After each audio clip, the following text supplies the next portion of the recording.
October 30th, 2025. Today.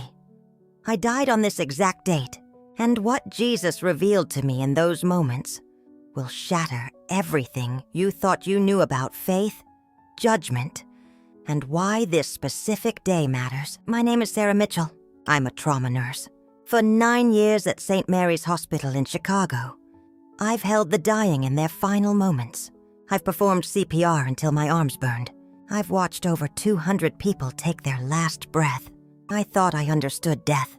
I had no idea. It happened during my shift on October 30th. Standard Wednesday night in the ER. Or what I thought would be standard. I was checking vitals on a patient in room 7 when I felt it. This strange pressure in my chest, like someone placed a concrete block right over my heart. I remember thinking, not now, not during a shift. I'm a nurse. I don't get sick. I take care of other people. The pressure intensified. Sharp, crushing. My vision started to narrow at the edges, like someone was slowly closing Venetian blinds around my peripheral sight. I tried to call out to my colleague David at the nurse's station, but my voice came out as barely a whisper. Then I was on the floor, the cold linoleum against my cheek, the fluorescent lights above me buzzing with that familiar hospital hum. I could hear David yelling for help, hear the code blue alarm blaring. But it all sounded distant, underwater, like I was already somewhere else. My last thought before everything went dark was absurdly practical. I hope someone covers the rest of my shift. Then nothing, but not nothing. Silence first. Complete silence. The kind of quiet that doesn't exist in the physical world. No machines beeping. No voices. No traffic outside. Just pure absolute silence. Then light. Not the harsh fluorescent glare of the ER. This was different. Warm. Golden. It didn't hurt to look at even though it was impossibly bright. It surrounded me, penetrated me. I could feel it on my skin, in my lungs, through every cell of my body. I wasn't in my body anymore. I knew that immediately. I was floating, weightless, free, and I felt no pain, no fear, no anxiety about bills or relationships or whether I'd remembered to lock my apartment door. Just peace. This overwhelming, impossible peace. That's when I saw him. Jesus stood before me in the light. I knew it was him without being told. His presence carried an authority that needed no introduction. But he wasn't the pale, thin figure from the paintings in my grandmother's house. His eyes held the weight of eternity and the tenderness of a father watching his child take their first steps. He looked at me with such love that I started crying. I didn't even know I could cry in this form, but tears streamed down whatever face I had in this spiritual state. "Sarah," he said. His voice didn't come from outside. It resonated from within me, around me, through me. "You've been seeking truth your whole life." I wanted to speak but couldn't form words. He smiled, and that smile held more understanding than every conversation I'd ever had combined. "I'm sending you back," he continued. "But first you need to see. You need to understand. My children have misunderstood so much." The light shifted, brightened. I felt myself being drawn deeper into his presence, and instead of fear, I felt only anticipation, like a child about to receive an answer to a question they'd been asking their whole life. "People think they know my heart," Jesus said, and now his voice carried a note of sadness. "They speak in my name. They make predictions. They claim authority over who belongs to me and who doesn't. They've turned my gospel of love into a weapon of judgment."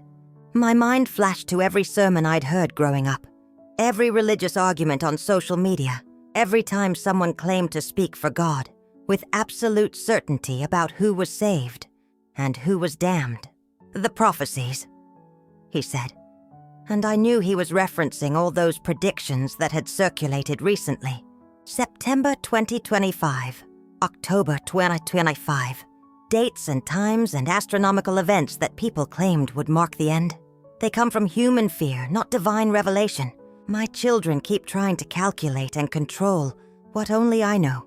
He moved closer. I could see every detail of his face now. The compassion, the frustration, the deep, abiding love for humanity that poured from him like physical light. "I'm going to show you something, Sarah." I'm going to reveal what's really happening on October 30th, 2025. Not what the fearmongers claim, not what the skeptics dismiss. The truth. The space around us began to shift. The golden light took on texture and dimension. I could feel reality bending, preparing to show me something my human mind wouldn't normally comprehend. What you're about to see will challenge everything you've been taught, Jesus said. You'll see how people have twisted my words, how they've used my name to build walls instead of bridges, how they've turned the simple power of love into complicated religious systems that keep people away from me instead of drawing them close. My heart was racing, or the spiritual equivalent of racing, anticipation mixed with holy fear. There are truths people need to hear now, he continued. Before October 30th passes into history, before another day goes by where my children attack each other in my name, before more souls turn away from me because they can't distinguish between my voice and human religion. The light began to swirl around us. Images started to form at the edges, faces, scenes, moments from Earth playing out like a cosmic film reel. Are you ready to see, Sarah? Are you ready to know what I'm really doing on October 30th, 2025? I nodded. I would have agreed to anything in his presence. But more than obedience, I felt desperate curiosity. Whatever he was about to show me felt monumentally important, like the answer to a test question that everyone on Earth was getting wrong. Then watch, Jesus said. The golden light exploded into 1,000 colors. The silence filled with sounds, voices, prayers, cries, laughter, worship, arguments, all of humanity's noise rushing at me at once. And that's when Jesus showed me what's really happening today. What I saw about October 30th, 2025 shook me to my core. Not because of judgment, not because of apocalypse, but because of what Jesus is actually doing while everyone argues about what he might do. The vision began to crystallize, clear, undeniable, heartbreaking and beautiful at the same time. He revealed 3 truths that people need to hear now. 3 realities that the church has completely missed. 3 corrections to the narrative that's dominated religious spaces for months. The first truth hit me like a wave, and everything I thought I knew about faith, prophecy, and divine timing shattered into pieces. As I stood before Jesus, he looked at me with both love and urgency. His eyes held centuries of compassion, but also something I had never seen in any depiction, any painting, any story I had ever heard. There was an intensity there, a need for me to understand something critical. The golden light around us pulsed with each word he spoke, as if the very atmosphere was carrying his message into my soul. And then he said something that changed everything. There are 3 truths I need you to share with the world. 3 truths, not suggestions, not philosophical ideas, truths that people needed to hear. Truths that would challenge everything I thought I knew about faith, judgment, and what it truly means to follow him. I felt my spirit lean forward, desperate to absorb every syllable, because I knew in that moment that I was about to receive something the world desperately needed.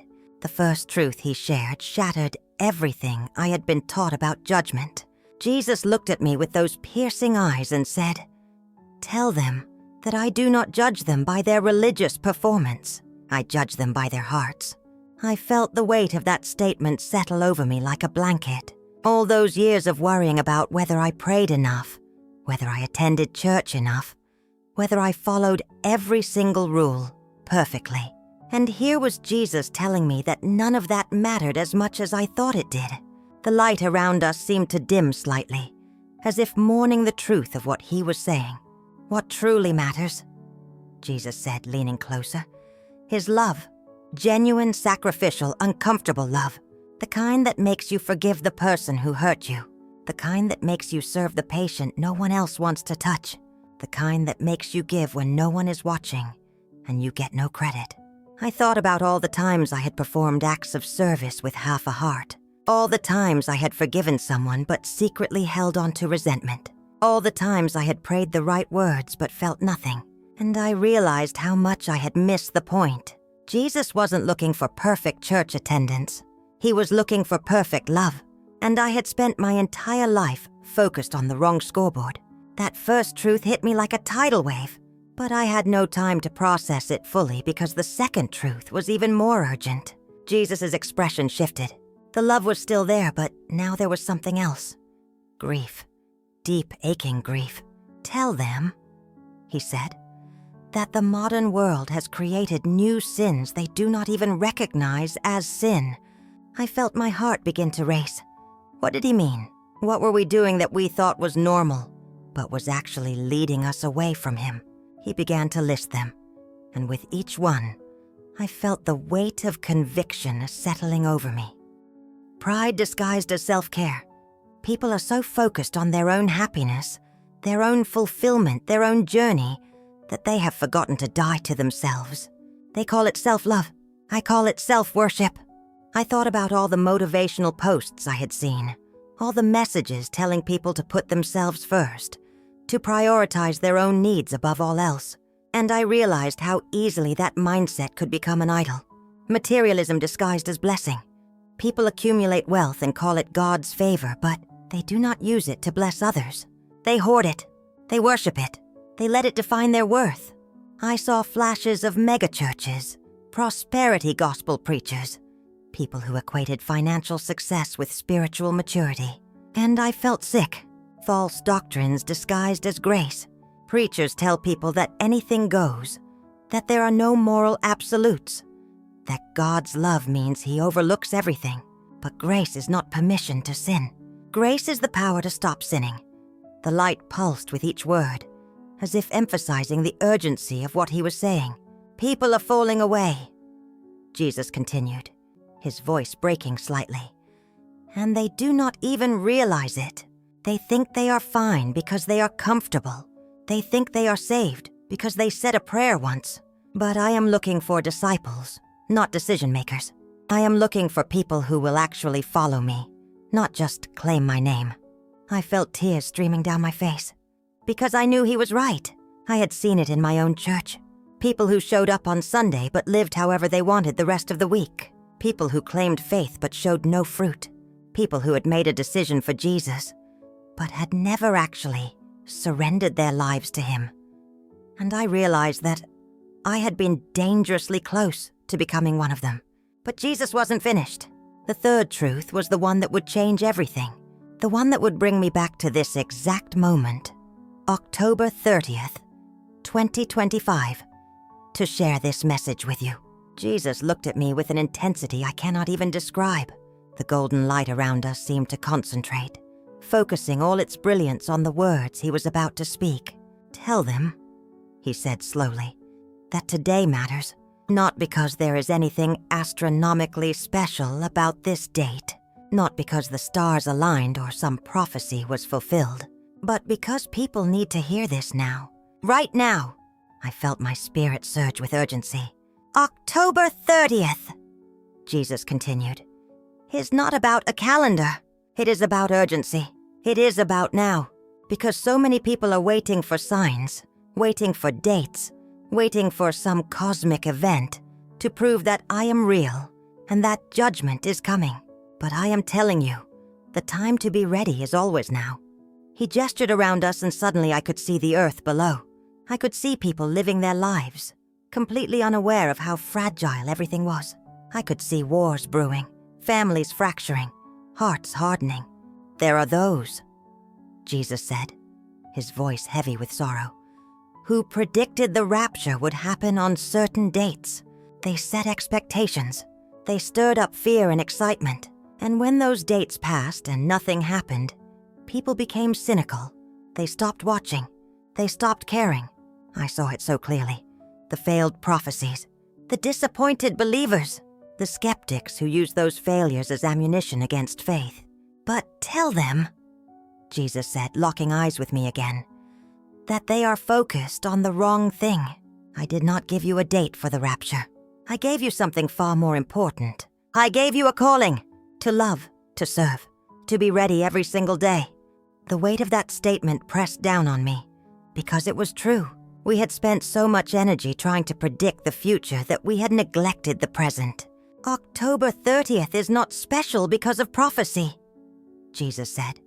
It is special because it is today, and today is the day people need to act. Today is the day people need to repent. Today is the day people need to choose whether they will truly follow me or just continue playing church. I felt an urgency rising in my chest that I had never felt before. Not fear, not panic, but a holy urgency, a desperation for people to understand that they could not afford to wait. The wars you see unfolding, Jesus said, and I knew he was referring to the conflicts in the Middle East, the tension in Israel and Gaza, the fear rippling across the world. They are not signs of the end in the way people think. They are signs that humanity has lost its way, that hatred has taken root, that people have forgotten to love their enemies. He paused, letting that sink in. Do not wait for another prophecy date to pass before you take me seriously. Do not wait for another war to start before you get your heart right. Do not wait for another sign before you actually become the person I have called you to be. And then he gave me the command that I knew I had to obey. The reason I am here, sharing this with you now. Go back, he said, and tell them what I have shown you. Tell them to forgive, truly forgive, not just with words, but with their whole hearts. Tell them to repent, not because they are afraid of hell, but because they want to be close to me. Tell them to prepare spiritually, not by stockpiling supplies or reading doomsday prophecies, but by cultivating intimacy with me. The light around us began to shift, and I felt a pull, a tug back toward my body, back toward the hospital, back toward the life I had left behind. And tell them, Jesus said, his final words echoing in my soul, that if they ignore this message, they are not just rejecting your story, they are rejecting me. The weight of that warning settled over me, because this was not about me, this was about him, and the consequences of ignoring him were eternal. I wanted to stay. I wanted to ask 1,000 more questions, but the pull was too strong. The light began to fade, and I felt myself being drawn back into my body. And then, with a jolt that felt like fire and ice at the same time, I gasped. My eyes flew open. Fluorescent lights, beeping machines, the smell of antiseptic. I was back, but I was not the same. The doctors and nurses who had been working on me froze. One of them whispered, "She's back." Another checked my vitals. Disbelief written all over his face. I tried to speak, but my throat was dry. All I could manage was a whisper. I saw him. In the days and weeks that followed, my life was completely transformed. I could not look at my patients the same way. I could not go through the motions of my faith the same way. I could not ignore the urgency of the message I had been given. Every person I met became an opportunity to share what I had seen. Every conversation became a chance to point people toward the truth, because I knew, beyond any shadow of a doubt, that Jesus was real, that his message was urgent, and that time was running out for people to get their hearts right. My relationships changed. I reached out to people I had been holding grudges against and forgave them, not because it was easy, but because Jesus had made it clear that unforgiveness was a poison I could not afford to carry. My purpose changed. I stopped chasing comfort and started chasing obedience. I stopped worrying about what people thought and started worrying about what Jesus thought. And I stopped waiting for signs, because Jesus had made it abundantly clear that the time to act was now. If this message has resonated with you, I want you to know that it is not a coincidence. You are hearing this for a reason. Maybe you have been waiting for a sign to take your faith seriously. Maybe you have been coasting, going through the motions, hoping that saying a prayer once was enough. Maybe you have been harboring unforgiveness, chasing materialism, or buying into false doctrines that make you feel good but do not make you holy. Whatever it is, I am telling you, today is the day to change. Share this message with someone who needs to hear it. Do not keep it to yourself, because there are people in your life who are standing on the edge, who are one conversation away from either surrendering to Jesus or walking away completely. And here is the most important thing I need you to understand. Do not wait for another prophecy date to pass. Do not wait for another war to start. Do not wait for another tragedy to shake you awake.